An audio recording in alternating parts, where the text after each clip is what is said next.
Aloha mai kako, tampara mata, warm Pacific greetings, and good afternoon, everyone. Welcome to part 3 of a 3-part webinar series on Talk Story on Tides of Change in the Pacific Islands. My name is Leoshina Mercy Kariha. I am a Pacific Research Intern at the Pacific Islands Development Program, East-West Center. I recently graduated with a degree in political science at the University of Hawaii at Hilo, and I'm interested in geopolitics in the Pacific region and rebuilding war-torn communities through education. My roots are traced back to Manuana village, the Angkor clan of the autonomous region of Bougainville, and Yule Island in Kanosia Central Province in Papua New Guinea.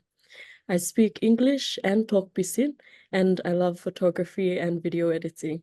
I am looking forward to working with PIDP this summer and forging new connections that can assist in work once I return to Papua New Guinea. In the Pacific, we often say we are united by the oceans and our navigating ocean-faring ancestors. Yet in the spirit of cultural preservation, our true bond lies in blood and bone.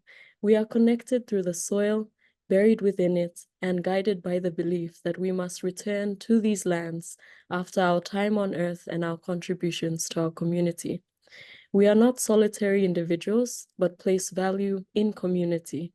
As they call here, Ha, through the breath of life, we stand upon the shoulders of giants, those who came before us, ensuring that we can continue their legacy of preserving knowledge and maintaining culture. Masika, I'm honored to start today's event. These webinars proudly feature authors of articles published in Visions and Voices.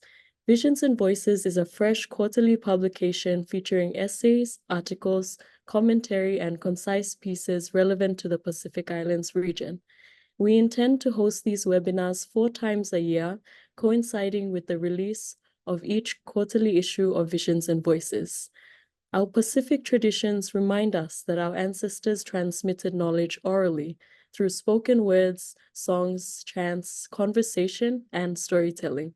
It is only fitting that we create space for the oral transmission of knowledge in conjunction with the written transmission of knowledge through publications like Visions and Voices. In fact, it was almost 50 years ago when Ratu Ser Kamisese Mara, Fiji's first Prime Minister and forefather of the Pacific Islands Development Program, delivered a lecture here at the East-West Center entitled Currents in the Pacific. It is only fitting that we honor our history and continue the conversation with the theme of tides of change in the Pacific.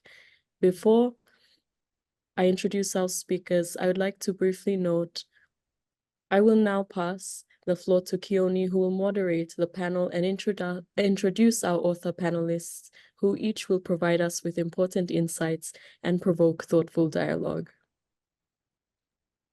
Thank you so much, Leoshina. Appreciate that kind introduction.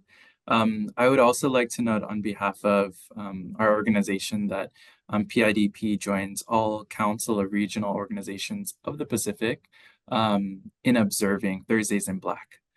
Thursdays in Black is a global campaign to end all forms of gender-based violence and to stand in solidarity with victims and survivors of such violence. And without further ado, I would like to go ahead and introduce our wonderful panel of discussants today, our Visions and Voices authors. First, I would like to introduce Dr. Tarisi Vunidilo, who is an assistant professor at the College of Ethnic Studies at the California State University, Los Angeles campus. She currently holds a research fellow position with the University of Gottingen in Germany as part of the Sensitive Provenance-Human Remains from Colonial Contexts 2021 to 2024 project. Her Visions and Voices article entitled Repatriation of Ancestral Remains from Germany to the Pacific discusses the Sensitive Provenance-Human Remains from Colonial Contexts project at the University of Gottingen in Germany, a research platform that encourages collaborative approach by working together across the museum sector with other government institutions and local communities. To date, they have successfully undertaken repatriation to Hawaii, Aotearoa, New Zealand, and the Republic of Palau, and more will take place in the near future. Welcome, Dr. Tarisi. Next, Marilyn Cornelius is a life coach, facilitator, consultant, speaker, author, and teacher. She is the founder of Alchemist Prime, a leadership and wellness company registered in Fiji and California. She integrates techniques from behavioral sciences, design thinking, biomimicry, and meditation to support empowerment, change management, trauma healing, leadership development, and climate change resilience. She has authored 40 popular books spanning topics such as self-love, positivity, trauma, leadership, healthy eating, and meditation. She holds a PhD in climate change and behavioral sciences from Stanford University. Her Visions and Voices article, entitled "The Elephant in the Room: Trauma in the Pacific," examines a deep underlying cause of many societal ills in the Pacific, trauma resulting from abuse. Abuse combined with patriarchal, colonial, and capitalistic influences can lead to depression, gender-based violence, addictions, and broken relationships, but we usually don't talk about trauma. She explains in the article that any viable way forward must embrace inclusion, creation of safe spaces to talk about and heal from trauma, and building on intersectional efforts. Welcome, Marilyn. I will mention also Va'ai Sililoto, who is scheduled to join us and is unable to join due to unforeseen circumstances, but I would like to plug a little bit about her article and encourage you to check it out. Va'ai is a proud mother of 3, born in Samoa, migrated to New Zealand when she was 3 months old. She's a classroom teacher with 20 years of teaching experience in the classroom.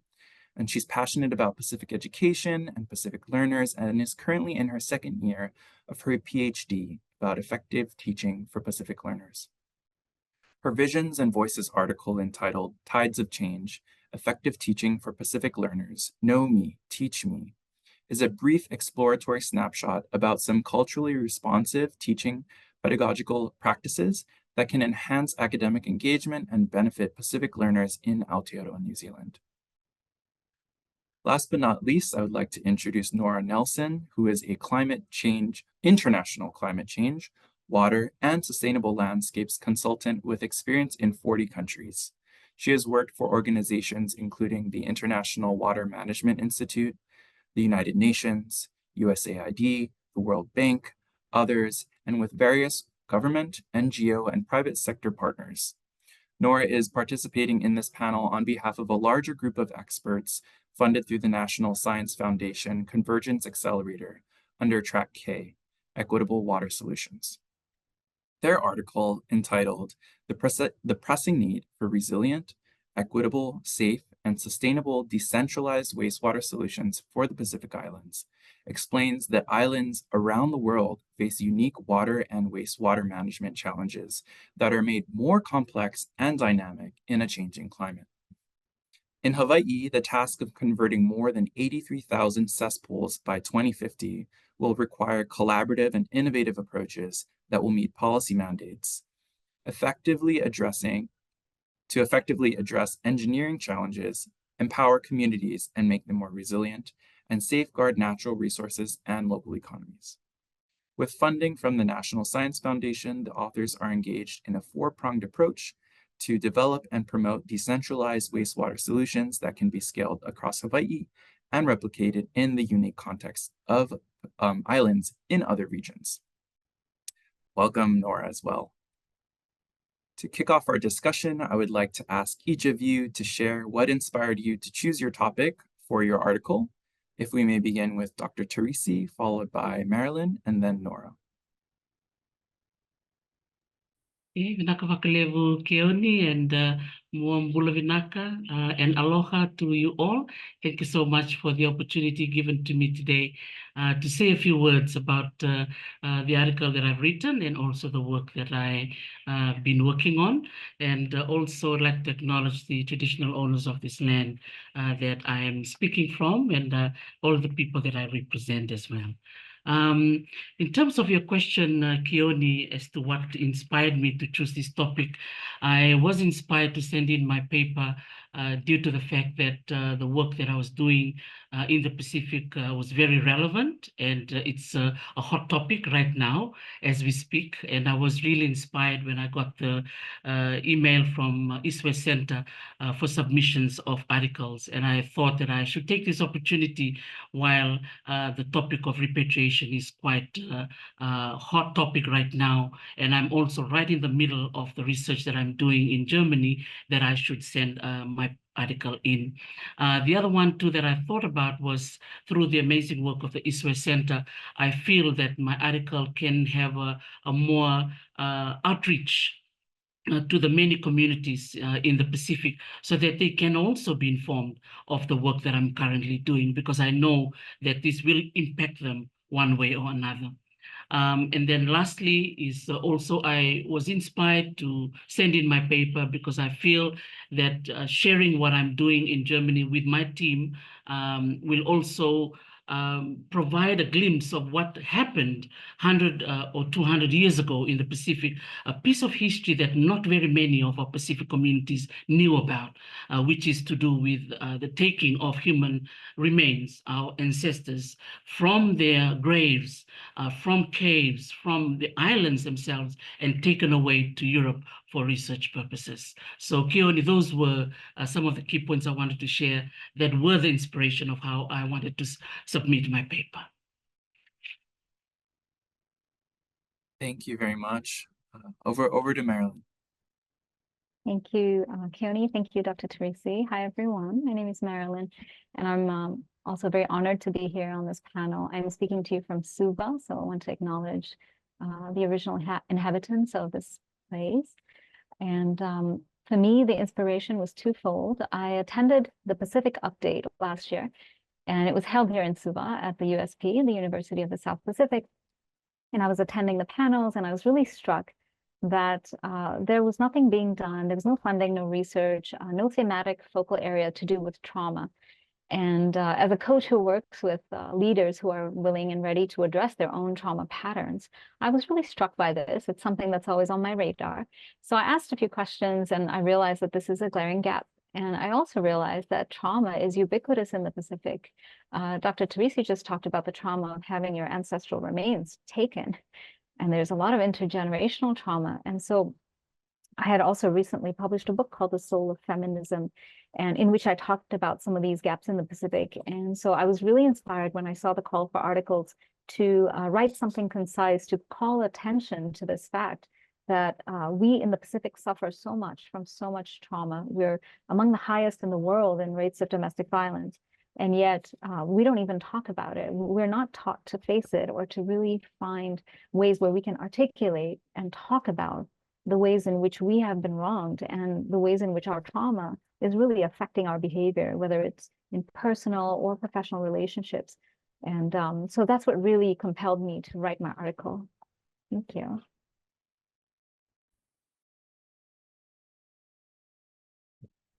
Hi, everyone. I'm Nora Nelson. I'm coming to you from Ohlone Land here in Oakland, California. And the reason that my colleagues and I decided, and you can probably also hear my dog, the reason that my colleagues and I decided to submit this piece to the Pacific Islands Report is because, as you heard, we're working on this wonderful National Science Foundation Convergence Accelerator grant under the Equitable Water Solutions track. And so we do have partners at University of Hawaii Manoa, some of whom are on this call. We also have partners in a local NGO in Hawaii called VAI. So this was sort of a natural fit for us. We already have a bit of presence in the community, but we really wanted to extend, the scope of our work and our reach to other Pacific islands, because while we are focused on Hawaii for the first tranche of this work, the goal is to really develop sustainable solutions that are going to be applicable in other island contexts, as you heard in my introduction.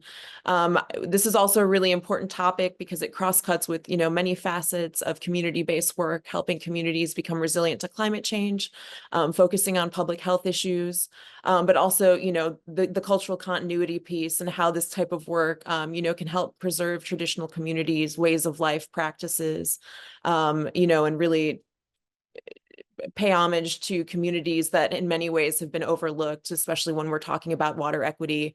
Many of these communities have historically been skipped over by centralized systems or passed over with financing. There have been myriad other inequities that I'm sure most on this call are familiar with. So this was just a really great way for us to expand our reach on this really important issue and connect with, like-minded people that perhaps we would even have an opportunity to work with in the future. Thank you, Nora. And thank you to all of you for sharing a little bit about the inspiration or the impetus for your articles. Our shared theme for this whole inaugural issue and also this series of discussions with our Visions and Voices article is Tides of Change in the Pacific Islands. And for our audience, I know that on first glance, it may seem that these topics are quite eclectic, quite diverse. What is the string that can be thread through all of them? And as a regional organization, PIDP is a crop agency. One thing that we might put forth is that these are all connected to the 2050 strategy for the Blue Pacific continent, which has various thematic areas. And I'm already observing that kind of in some of what was said in these topics falls within, people-centered development. People-centered development covers education, it covers cultural heritage, it covers health. But I'm also hearing topics that cover, oceans and environment, climate change and disasters. So I would encourage our audience and those who may not be familiar, please do check out the 2050 strategy and also its implementation plan that we can quickly Google it and in terms of how all these kind of thread together. So with that, I would like to move on to our next question, which is if our authors can please share what are the key messages that you hope readers will take away from your article? Let's start again, if possible, with Dr. Tarisi, then Marilyn. Naka, thank you for the question. So for me, one of the most important point I wanted to highlight is the role of museums, in the region. I know I'm someone that worked in the museum sector in the late 90s. And I know, acknowledging Marilyn logging in from Suva, I started working at the Fiji Museum in the beautiful botanical gardens in Suva. So those of you who may have gone to Fiji would know that we have a botanical garden near the Grand Pacific Hotel, GPH, and also near the famous Albert Park. So that was where I started my career. And when I started working there, I realized that museums was, often not taken seriously. It was often just looked upon as a tourist-based venue for those outside coming in as tourists. But through my work in the museum sector, I realized that museums do play a very important part for the local communities and the indigenous people. And so we, as a people in the region, we need to relook at the way we look at museums. We know that museums are colonial constructs, but I feel that within the museums, they have historical information that is really important to us. And also it can become a healing process for our people, with the point that Marilyn just mentioned. Many of our people go through trauma. And so museums do play a very important role for education, plus also the healing process as well. The second point I want to mention is that a lot of our people in the Pacific, when I started doing this project in 2021, many of the museums and communities that I spoke to, they had no idea that ancestral remains were taken with no consent from Pacific Island countries. And when I called the 14 nations that I spoke to with my team, a lot of the people, I would say 99%, were not aware. They had no idea that the Germans were in the Pacific and taking the ancestral remains for research purposes. And then the third point I wanted to share is that nations such as Germany, in this case, when it comes to repatriation, they are much more now proactive. They were the ones that reached out to us to say that we are ready to release the ancestral remains that they know that were taken in very dubious circumstances. So many of these nations are now wanting to right the wrong. There were a lot of admission that what we did was wrong. And now we want to make sure that we are given the right attention to our ancestors to be returned home and be buried again. So those are the key points that I wanted to share with our readers through my paper. Thank you. Thank you, Dr. Tarisi. For me, I have 3 points I want to make. The first one is about trauma. The fact that trauma is ubiquitous, and the word itself is so stigmatized. But I like to think of it as any lingering negative effects of something that happened to you that's disturbing. So for example, if you were bullied as a child, perhaps verbally, perhaps you were hit, perhaps you were beaten by your parents, perhaps you were told you're not good enough, and now as an adult, you constantly compare yourself to others. Maybe you were molested or raped. Maybe you were emotionally manipulated so that you didn't trust yourself. And so trauma is everywhere. We all have it to some degree. If we haven't worked on it, that means it's still within us. That's the first point. Secondly, this is exacerbated or made worse or made more complex by all of these social paradigms that we live in. The patriarchy, for example, that labels men as strong and women as weak, but it also teaches boys not to feel their emotions. So then they bottle those emotions up, and then that explodes as rage or as perpetration of violence. Women or girls are conditioned to think that they should take care of everyone else and deprioritize themselves. And then it becomes much harder to stand up for yourself when you are being subjugated or abused. So the patriarchy causes us to think in these terms of stereotypes. And by the way, the stereotypes are also complicated for people in the LGBTQIA+ community because they don't fit those stereotypes. And so they're excluded and thought of as other, or they're othered and discriminated against. Then we have colonialism and how we were subjugated in colonial times. Then we have neo-colonialisms, where in development circles, Pacific Island people are still treated as though they're not smart enough or good enough as white people. And I think it's important to call that in. And then thirdly, capitalism, right? We're taught that you have to be an individualistic person, you have to earn lots of money, accumulate material possessions, get married, have a white picket fence, have children, and make all of that work. But that might not be a priority for you. You might have a different purpose in your life. And so with all these social pressures on us, we're always being shown through advertising, through social norms, through family pressure to be a certain way, but that might not be authentic to who we actually are. And lastly, we are not as inclusive as we need to be when we look at trauma. We need to include the most vulnerable, the gay lesbians, the transgenders. We need to include boys and men in trauma work and in feminist work, because boys and men are the ones who are usually blamed as being perpetrators, but they don't abuse for no reason. They abuse because they were abused. And so stopping the cycle is really important. And just stepping back broadly, all of this is related to climate change and to extreme events, because when extreme events happen, domestic violence increases, and we start to see the biases and prejudices of people not wanting to take care of people who are different from them along the sexual orientation and gender spectrums. And so, again, I think for this article, the real point is, trauma is everywhere. We need to work on it, but also we need to be inclusive in the way we work on it. Thank you.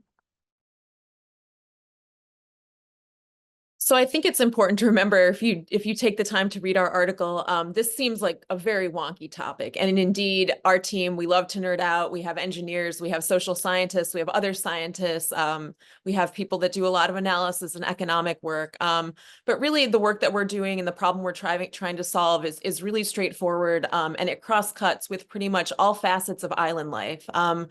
It's probably helpful for me to explain what a cesspool is, and it is not a sexy thing. It is really just a receptacle in the ground outside of your house that is collecting the wastewater that you generate day to day. It's there, out of sight, out of mind for most people. This isn't something that most people think about, but something that's really important in a changing climate, and especially in the unique sort of almost quasi-closed systems of physical, literal islands, is that, water resources are precious. And islands like Hawaii are 99% reliant on groundwater, which means if you have cesspools, and like I said, if they're out of sight, out of mind, that stands to have impacts on the entire water cycle. Contaminated water may run out of your cesspool. It may reach the ocean, which has implications for traditional ways of life and food sources that people have long relied on. I'm a scuba diver. We have scuba divers on our team.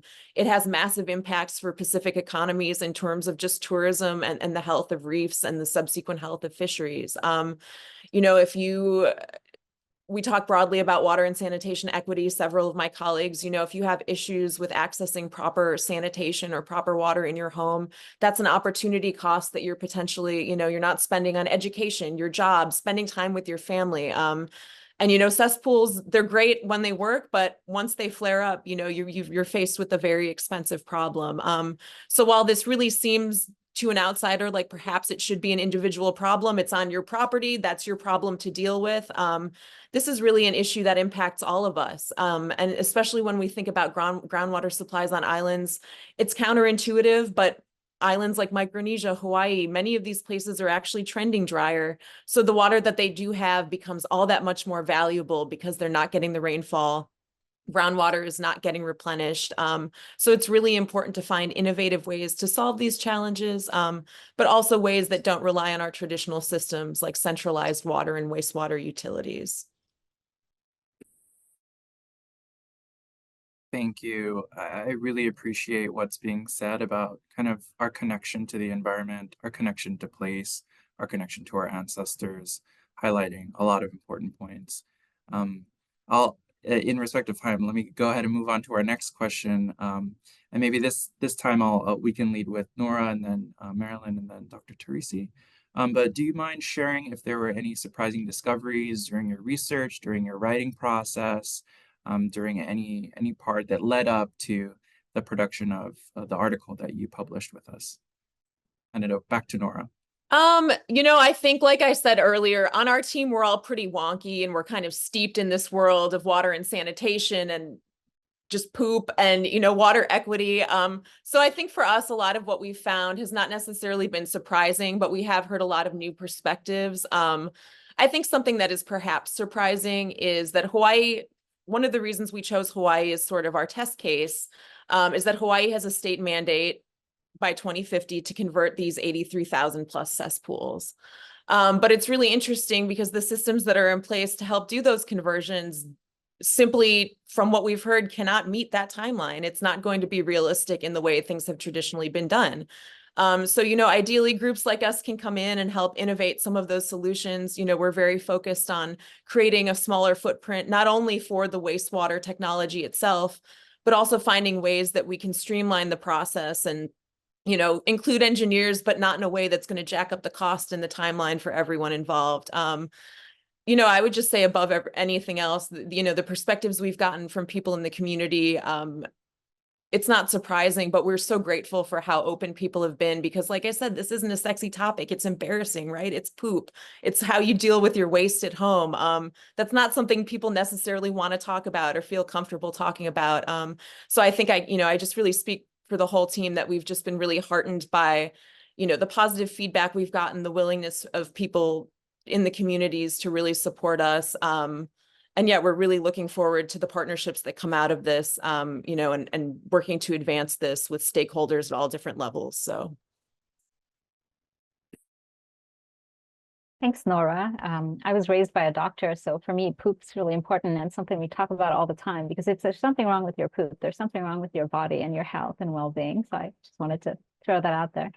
For me, as I was working on, writing the article and the book before it, and I was approached by an NGO that's based here in Suva, and that was the most pleasant surprise because this NGO, it's called Transcend Oceania, you can look them up, is actually working with men and boys and taking a preventive approach to violence and abuse and trauma prevention. So I found that to be a source of great hope for me, for the region, for the country, and I'm just really excited that they're taking a peace-building approach and working with men and boys to really help them understand trauma and to get women from their communities to speak to them in a safe way about trauma and abuse and how it impacts the women and girls. So that was a beautiful ray of hope for me and a wonderful surprise.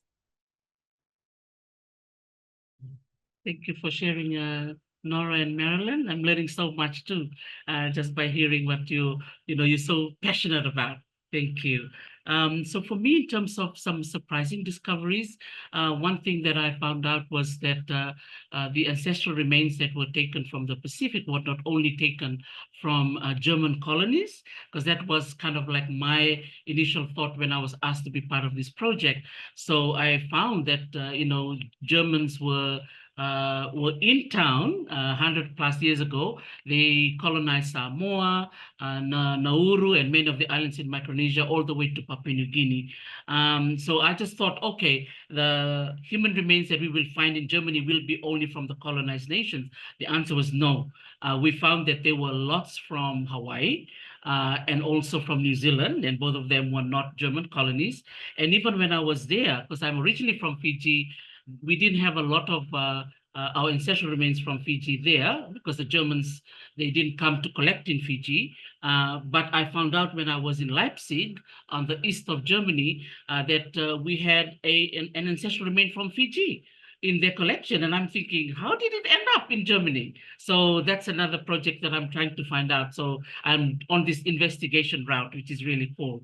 The other second surprise that I found out is that a lot of the legislations in the Pacific are very, very ancient, and they're very outdated. So that's something that we are trying to work with our legal teams in all the nations in the Pacific to relook at the legislations that relates to our heritage and our culture, to include some of these, recent phenomena in relation to ancestral remains, so that, the legislation can be up to date and give the power to these island nations, to make a call to have ancestral remains to be returned to their own home, where they were originally taken from. And then the third point is that when we were in Göttingen, which is right in the center of Germany, a very tiny town, if a train goes past, the town it's gone.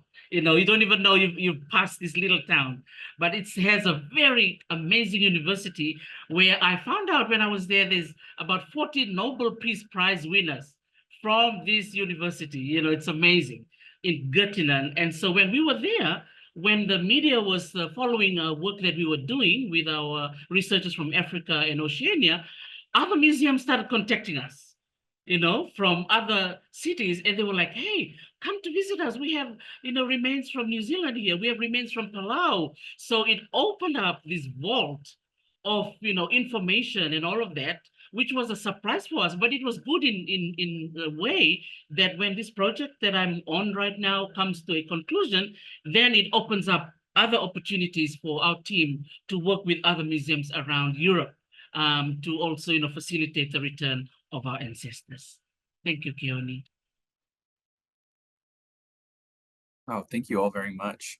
And I would like to move on to the next question, which is, it's forward-looking, and maybe we'll start again with Dr. Tarisi.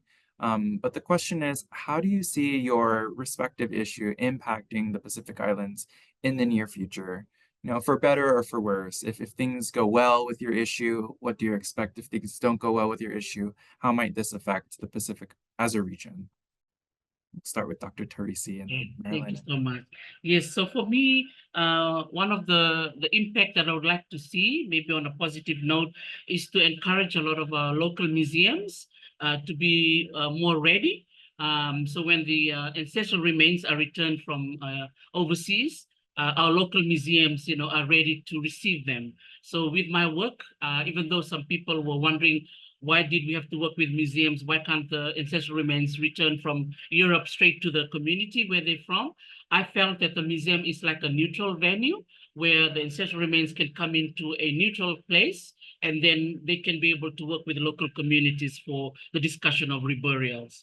The other impact that I want to look at is to, create a awareness among our local communities. When I started this project in 2021, as I was saying earlier, a lot of our people, they had no idea. They were like, why, who, how, why, and all these kind of questions was coming through. And that's when it dawned on me that a lot of awareness needs to be done within our communities. So I'm using the Pacific Island Museum Network and other heritage organizations to spread the word out there, and especially this forum as well. That's why I was so interested to send in my paper for the East-West Center. And then the last impact that I want us to see, whether there's a possibility for the review of those legislation that I mentioned earlier, to maybe encourage, the law review commissions for each of the nations to relook at some of our legislations to be updated to make it relevant, so that the local islands can be able to work within the power that is there in order to get international museums, to return the ancestors back home. Thank you. Beautiful. Thank you, Dr. Tarisi. For me, thinking about the worst case scenario is that we continue the way we are with trauma, which is we, shove it under the carpet. We don't talk about it. Instead of addressing it, we just continue to cope in harmful ways, like with violence, with abuse, with addiction, and with a lack of self-love and lack of self-care. And what happens is the rates of violence will continue to skyrocket. We're still really, really high up on that list globally here in the Pacific. And the way I think about it is that we need a social fabric, where we can rely on one another as a community, as a village, and we can have peace and unity and stability for the younger generations and also for the elders, for elder care. And that is very difficult to do when all the threads you want to weave together for the fabric are all traumatized and broken. And I think that if we are able to look at the best case scenario, then we start to break the cultures of silence. In all the ethnic groups that I've worked with here in Fiji, for example, there is a culture of silence. You don't talk about what was done to you, and you could be beaten if you try to talk about it. And so how to break that in a safe way, to heal the wounds that we carry, personal wounds, family wounds, community wounds, wounds that are political, economic, racial, and ethnic. There are so many layers of trauma here in the Pacific. And so if we're able to start to create the safe spaces to heal those wounds, and I think this would be, if you look at people-centered development, if you look at tides of change, it would be transformative. People would be able to be unencumbered, just shed all of this baggage and really start to become more authentic in the way we relate to one another and the way that we can bond and create community. Thank you. Thank you both. And I think speaking to the social fabric piece, I'll start with the positives. Thinking about this work and the other work that I've done in climate change, there are really so many opportunities here. I talked about that 83,000 plus cesspool conversions by 2050. We've had conversations with contractors, and we've heard that basically the record for conversions in a month is 6 cesspools. Well, at that rate, we're not going to make it to 2050, but that also demonstrates that there is a huge opportunity for workforce development and community involvement in that way. So there are so many people and so many jobs where people could be trained up to be doing these conversions. They don't have to go on and become engineers and get their, become a PE. There are other opportunities they can get involved, work for local businesses that are contractors, but also advocacy in their local government, joining community organizations and groups of like-minded individuals. We heard from one stakeholder in Oahu that there's this concept of resilience hubs in Hawaii, which is really great. These are communities that have basically identified there's a problem. They accept that it's there, and they proactively want to be involved in solutions to build resilience and adapt to a climate that's going to change whether we do anything or not. So again, while the issue is cesspool conversion, this just exists in such a much larger system that it's bigger than any of us. It's bigger than an engineer. It's bigger than a social scientist. So in that way, best case scenario, there are so many opportunities to become a stronger community with your neighbors, have ownership over the solutions, and co-create with teams like mine. And yeah, I think the workforce development piece is huge. On the flip side, I mean, if we talk about climate change, not addressing cesspools, that's going to be a problem on its own. That's a huge cost burden for homeowners, right? But then you add climate change on top of that, the various phenomena that we see, which often have knock-on and multiplying effects on things that are already happening. We operate in a capitalist system. That's going to increase costs. It's going to increase costs to individuals. It's going to increase costs to our society. Government's going to have to pay more in the long term to deal with the problems that arise from not addressing the challenge now. And I can understand how it's unpalatable for municipalities and for governments. But the time to act, the best time was yesterday. The second best time is now. So there are ample opportunities, but the costs of inaction to public health, to homes and families, to local economies, those are almost incalculable if we choose not to act. So we're choosing to focus on the positive and believe that this is a problem that can be solved, but it really takes all kinds. So.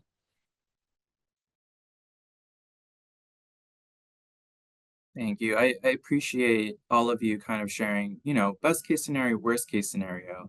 The next question is actually going to be, your opportunity to speak directly to our audience in terms of sharing what can individuals or communities do to address the issues that you've raised in your respective articles.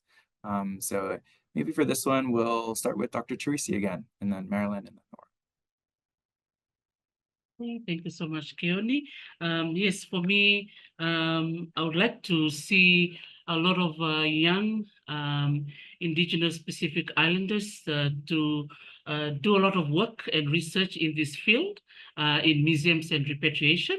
I know a lot of our young people are faced with a lot of choices and options for study. There are other, subjects and topics that are of interest to many. But today I want to, sort of highlight the need to encourage a lot of the younger people to come and, research and do a lot of work for their communities. And museums, offer such a very unique and wonderful opportunities to create a career. If you're really interested in prehistory and history and ancestral stories, this is the place to go. So that's kind of like the one request I would like to share out there for young people. If they're deciding which field to go, if you want to work in the museum, talk to me. I will be able to guide you on what to do. The other second point I want to share for communities is maybe at this time, since I'm highlighting the importance of the repatriation work that I'm doing, is to encourage a lot of our local communities to start thinking about some of the funerary protocols that needs to take place to suit when the ancestors return from international museums and private collections, because that's something that I want to really highlight, that it's wonderful to see that many island nations, they still have their ancient protocols and rites that they follow when it comes to funerals. So that's just something that I want to highlight, that it's important for communities to start thinking about these things. When the time comes, they are ready to receive their ancestors. Thank you. Oh, that is so inspiring. Thank you, Dr. Tarisi. For me, when I think about what individuals and communities can do, trauma is, as I mentioned, it's everywhere. So the first step is to look at yourself. Do you have any lingering doubts or thought patterns or limiting beliefs? Do you have trauma that lingers inside you? And to find safe spaces to talk about it, to maybe get therapy or get help, or even talk to a trusted friend. And safe space means let's get rid of the stigma around both trauma and therapy and counseling. Let's get rid of the shame.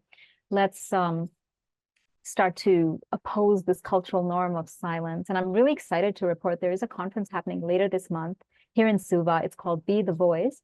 It's being held by a local nonprofit called Breaking the Silence Fiji, and they intend to inspire thousands of women from around the country. And that's the kind of event that gives me a lot of hope, because the first step is to speak about it, tell your story, get it out of your system in a safe way.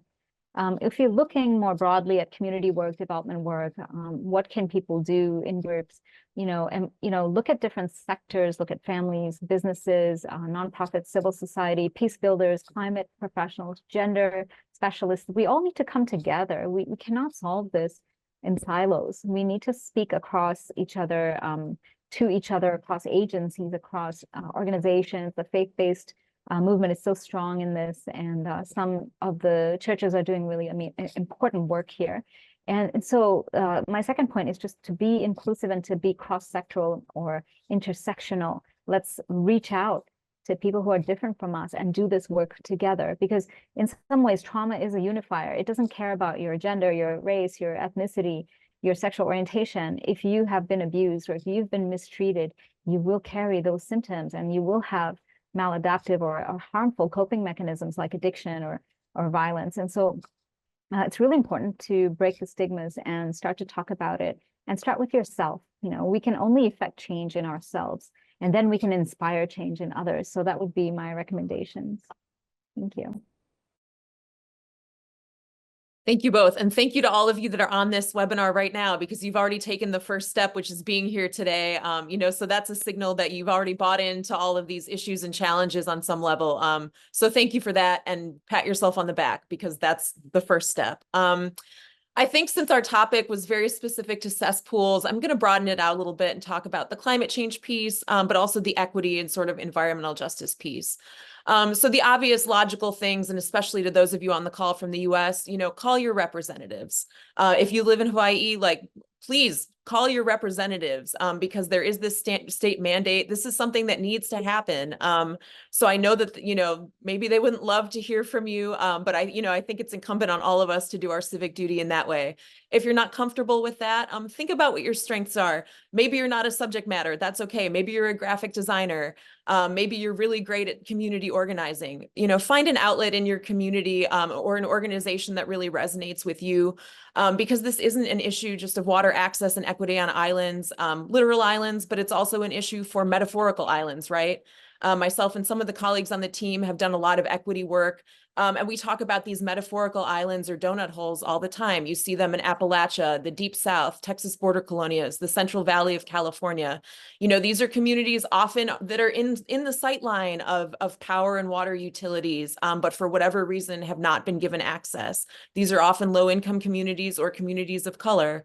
So find those organizations that are working on these issues in your community. I would also say too, for those of you in the US, those of you that share my politics, I think probably understand that the US is kind of late to the game on accepting that climate change is happening. I suspect everyone on this call that's from an island gets this, especially if you're from outside the US, but there's still a lot of work to be done to convince many of the powers that be that these are things that are going to happen. And so one way I really love to bring these two ideas together, the equity piece and the water access piece and the climate change piece, is how we think about these communities as being on the front lines, right? So they are on the front lines of climate change. And what does that mean? They're disproportionately feeling the impacts, but they're not really causing the problem. So if you live in a frontline community that's been, is being harmed by climate change, in the US, there's also a good chance that you live in a community that has been historically underinvested in when it comes to water and sanitation. So we talked about intersectionality. This is a great place to do that, because again, many of these communities, low-income communities of color, and their time is really now. There's a lot of great work being done in these different regions. I would, I'll volunteer myself if anyone on this call, wants somebody to talk to, is looking for an organization to support. I'm happy to do that, and can refer you to some truly incredible people and organizations. So yeah, lead with your strengths. Don't be afraid to become a leader on these issues. And don't be afraid to use your voice for people that for whatever reason can't use their voice or are unable to amplify it to the degree that's needed.